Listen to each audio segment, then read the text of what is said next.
and now it's finally come to fruition. What has this road been like for you? At the very beginning, we knew that it was going to be difficult. Volleyball is a very stagnant sport. Teams don't move up the rankings. It's the same teams every year. It's very similar to women's sports in a lot of ways. And we knew that the very first way that we could be a champion was to try and be a champion in the classroom. And so that was the first emphasis, was trying to make sure that we were the ones that were out there trying to get the highest grade point average on campus. And within 2 years, we were able to accomplish that.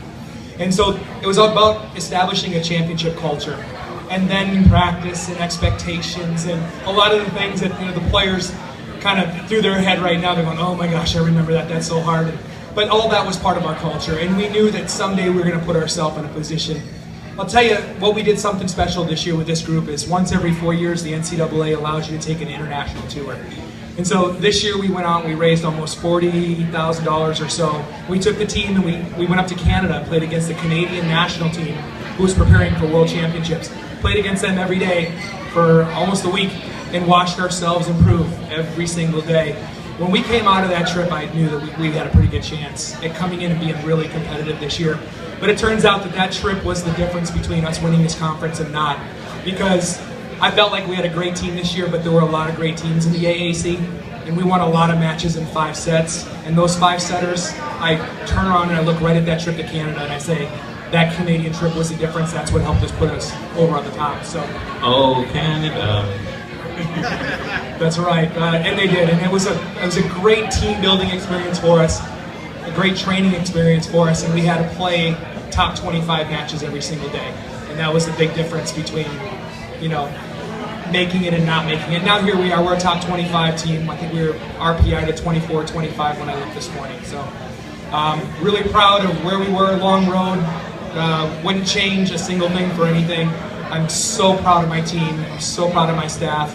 I got to thank my wife, Katie, who's right here with me. Give it up for Katie Dagen.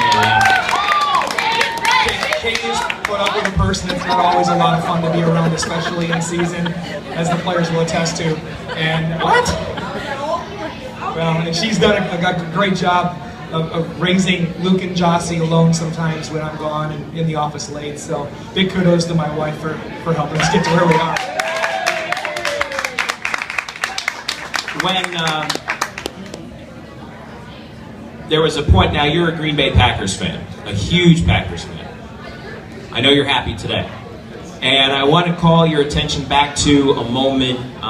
There's always bumps in every road, and this year was no different. Right after we won 13 in a row in conference, hit a little bit of a slip up, and I remember a tweet you sent out where you stole Aaron Rodgers' line about RELAX,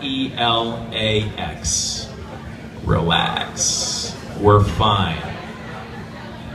At that moment, but sometimes seasons can turn in moments like that. And what does that say about your coaching staff, your players, that